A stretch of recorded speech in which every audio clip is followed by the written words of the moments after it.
What up, what up? It's the Athletic Hockey Show for February 16th, 2026. And folks, we made it. We got it. Gold medal game between the United States and Canada for the 7th time in history at the Winter Olympics. And for that, we, whether we're in the United States or in Canada or whatever, we can thank Marie-Philippe Poulin. She scored twice for Canada in what was a pretty ugly 2-1 win over Switzerland in the semifinal game. Poulin's first goal was the 19th of her Olympic career, which breaks Hayley Wickenheiser's record. It was a funny one too. I'm sure we'll talk about that in a second. The gold medal game is Thursday at 1:10 Eastern. The U.S. of course punched their ticket with a pretty dominant 5-0 win over Sweden early in the day. We'll get to that shortly.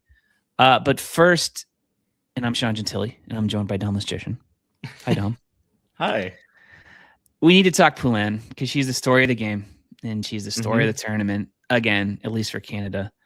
2 goals, giving her 20 overall. 13 of those have come in elimination games, which is like they flashed that stat on the NBC broadcast here in the States, and I did a double, triple take on it. Like I squinted at it for a while and I did some math and I said, that simply can't be right.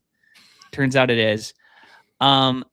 And she's doing all that on a knee that's like pretty obviously giving her problems. We saw her ride a cart to the ice service before the game with the Swiss goaltender Andrea Brantley.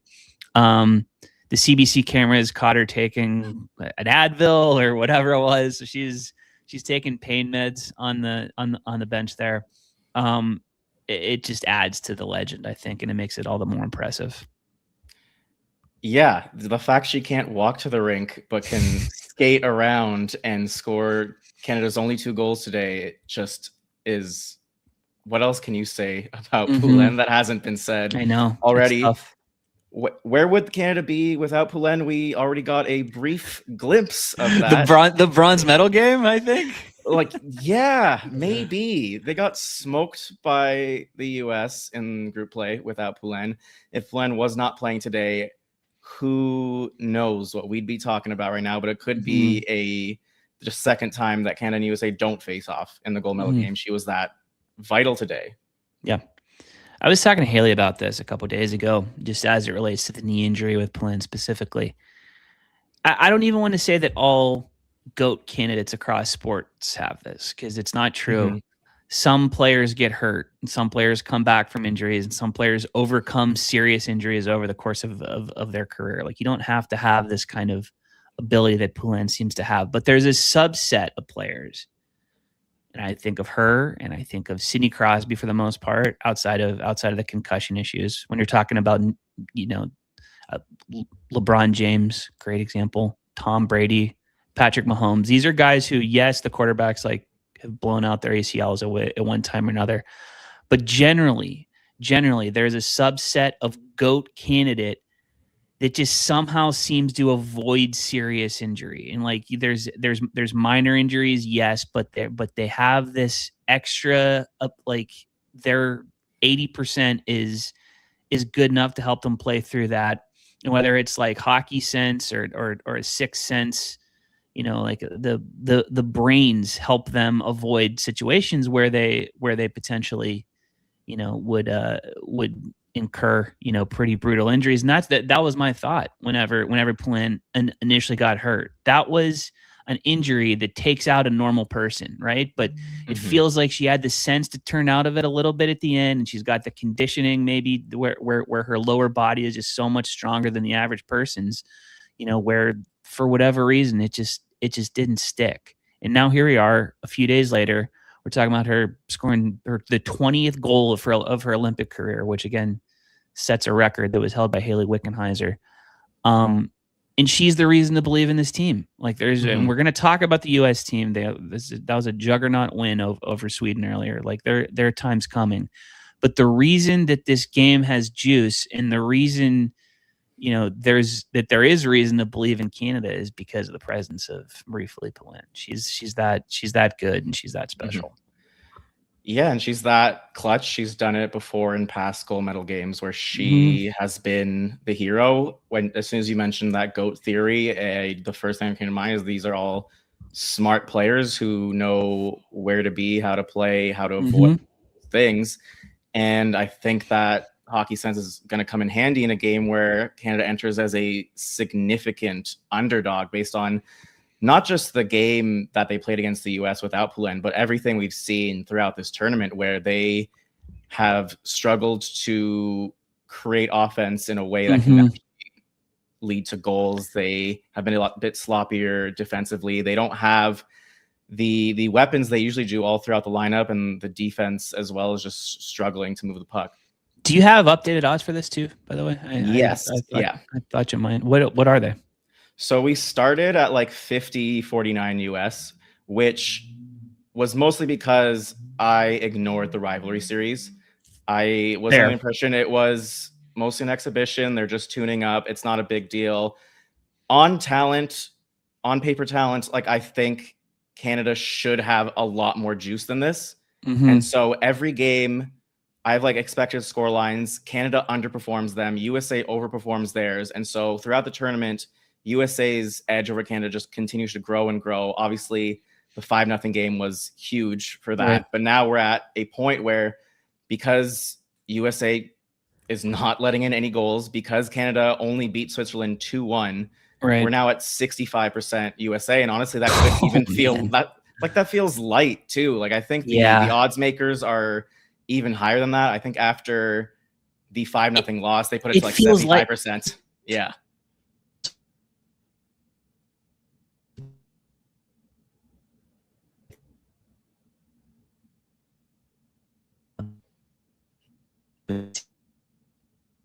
Yeah.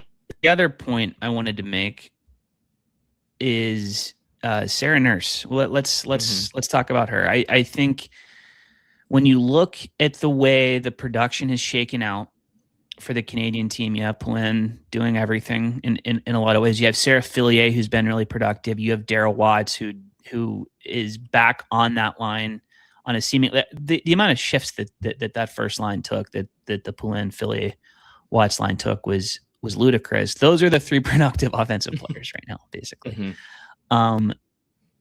There's the Blair Turnbull line also gets a lot of run. That's a solid, substantive third line. But yeah, it's a checking line. Like they're not out there to generate offensive chances. Where I think there's two primary areas that we've seen Canada struggle in. One is defensively, where they're just having trouble linking up with the forwards. So you're seeing a lot of stuff die in the neutral zone. And there's some bad moments for Jocelyn Larocque tonight. There's Claire Thompson was generally not at her best. There are issues there. But I think the more pressing one and the more glaring one is the lack of production from that second layer of player, right? Not Poulin, not Fillier, not Daryl Watts, but the Sarah Nurses of the world. Like Natalie Spooner on the power play hasn't done much since the initial pop there. That to me is the most glaring issue. There is that beyond that top line, there's no one on defensively. There's no one on the second line that's generating much in terms of offensive chances or production. Yeah, if you're going to stack the top line, which Canada is doing, it's not a bad call if you have another line that can go. And the fourth line has been really productive given their usage, which is great. But Sarah Nurse had 18 points in 2022. Jenner had 9 goals. Neither of them have been as productive as you'd expect. And that's like the missing link between having that strong checking line, having the depth scoring that you want from the fourth line, and having the superstars up top. You're missing a productive second line. And the weird thing is not even production. Like I barely noticed Sarah Nurse out there. Yeah, it's not. We're not even talking point production here. We're talking zone time. We're talking puck possession type stuff. And I feel like they're not even getting that. Like it bears itself out when you just look at the stat sheet. Kristen O'Neill's a really good player. Like she's having a great Olympics, and she deserves credit for making her first team at 27 years of age. I believe. Julia Gosling is in her first. Like she's been great. 3 goals. Like she's a relevant player. They should not be your third and fourth leading point getters if you're Team Canada. That is a problem, and it's no knock on them, but I think that is where it's most glaring. As you look down, there's Emma Malte towards the bottom. There's Sarah Nurse with 2 assists in 6 games. That's not going to work. And that to me is the big. If you want to find one lightning bolt answer for why we've seen stuff shake out the way that it has, I think it's that. Yeah, and I wonder too if maybe we see Julia Gosling move up into the top 9 based on how productive she's been. Yes, her stats in the P-Dub are terrific considering the usage she gets. I think she only gets around 14, 15 minutes, but she's been a really productive player this year, and she's one of Canada's younger players. You'd hope that, considering all the issues that have percolated throughout the tournament, that they'd give her a bit more play with someone struggling like Nurse, like Jenner.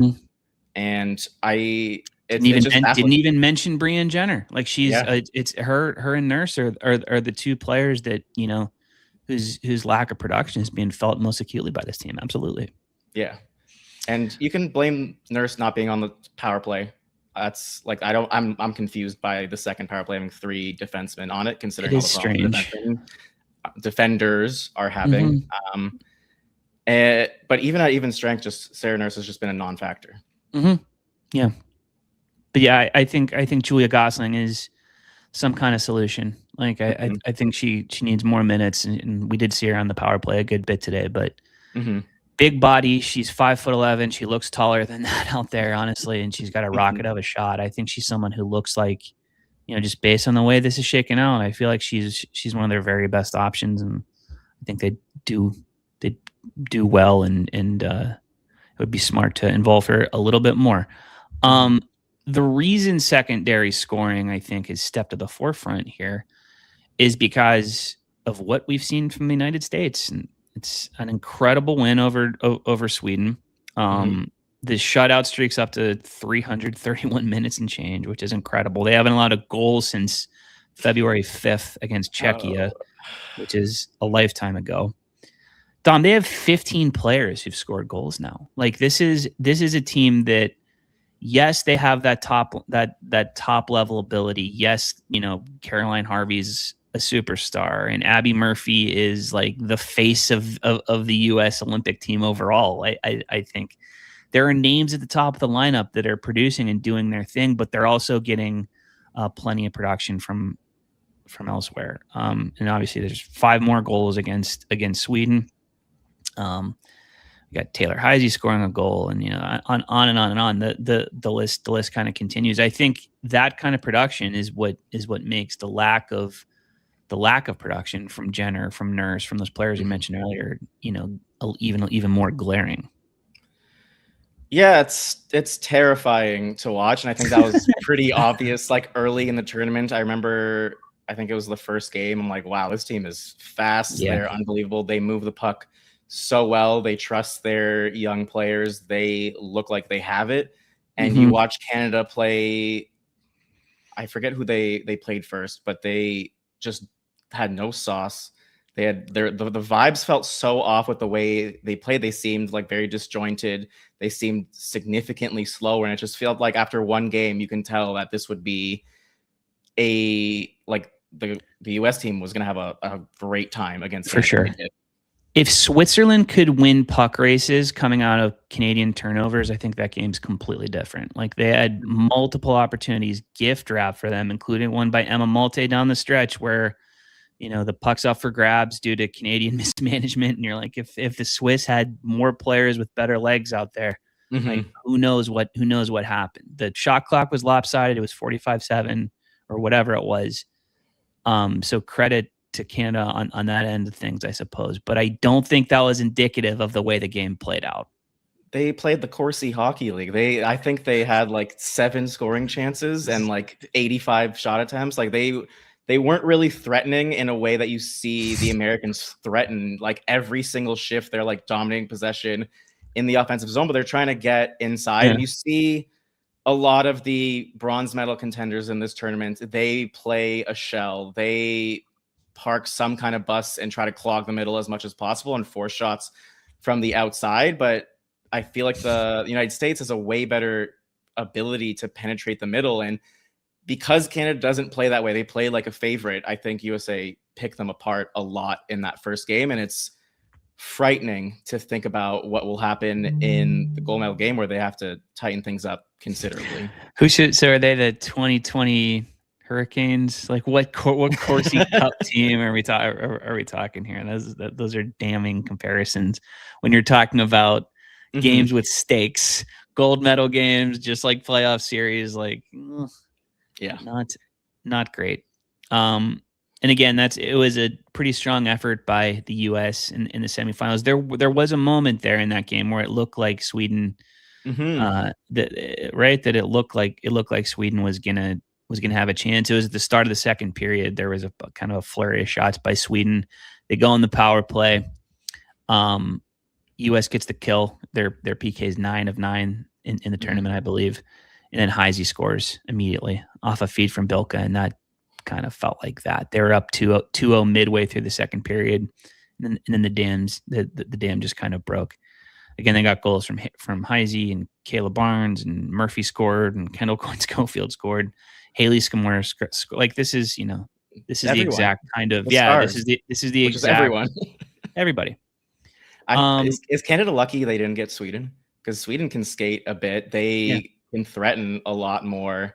They have a potential future superstar in Hilda Svensson, who's lighting up Ohio with I think 44 points at Ohio State. Svensson is So I think there's interesting young players on that Sweden team that seems like would make them a pretty rough match for Canada at this point. So, well, credit where it's due, I guess. You can only beat the teams you play, but it does feel like if this was the game that Canada brought to a Sweden matchup, Lord, it would have been a lot. It would be even scarier than that was, which was shockingly like if Switzerland didn't take that penalty in the last 2 minutes, there's some tight behinds. Going into that last 2 minutes. Lemon booty time for our neighbors to the north. Aaron Frankel's playing well for the United States too. I want to say that 330 consecutive minutes as a team of shutout hockey. Frankel actually faced 21 shots today because there was that stretch in the second period where Sweden looked like they had some juice, and she made it stand up. So I think that's a good game if you're the United States for the goaltender to have coming into this one. You get tested to some degree. You feel even better about that. It's tough, and we can wrap with this, and we can lean into the Canadiana of it on your end of things. What is your reason for optimism, if you have one, about Canada's chances headed into this game on Thursday afternoon? My reason is it just Poulin? It is not just Poulin. I think they got smacked in the face enough in that first game that I'm coping with the hope that there may be a better game plan after facing that adversity. In the PWHL, Anne-Renee Desbiens has stronger numbers than Frankel. I'm hoping for a tight 1-1 game where Poulin can be the hero again. I hope that second line wakes up and things start clicking for them, but it's looking uphill right now. 5-1, baby. U.S. makes Canada look like Sweden. It's going to be easy pickings. They've made every team look exactly the same. It's so funny that every game's like 5-0, 5-0, 5-0, 5-0. Ooh, Italy will score one more, 6-0. It's going to be interesting, and we're going to have tons of coverage for you here. Haley Salvian, of course, is in Milan. She's doing double duty for The Athletic and CBC, so she is extremely busy. I'm sure she's got some great stuff coming out over the next couple of days. She's got you covered there on the side end of things. We're going to be potting throughout. I think it'll be the two of us, I believe, in some combination of Shayna for the gold medal game on Thursday. So stick around for us. It's going to be a lot of fun, man. There's nothing better than this. It's one of those things where it's such a cliche and you got to find different ways to say it. But ultimately, U.S. versus Canada in women's hockey at the Olympics. What more could you ask for? We're lucky. We're lucky we got it, and we can thank MPP for that one, right? Yeah. It should have been a given, and it almost wasn't. Here we are. Thank you, Dominic. Thanks to you, fine folks. Thanks to you, fine folks, for listening to the Athletic Hockey Show. Max and Jesse are back tomorrow, along with Arpin Basu, who's in Milan. That's going to happen after the completion of the men's qualification playoffs. There's a ton of games tomorrow, so enjoy those. I'm back Wednesday with McIndoe, possibly Frankie Corrado. We're going to talk men's quarterfinals next time you hear from us. So we'll see you then. Enjoy the games. Enjoy the rest of the week. And again, from a man who loves his country, a proud American, thank you, Marie-Philippe Poulin, for setting this one up. It's what we needed.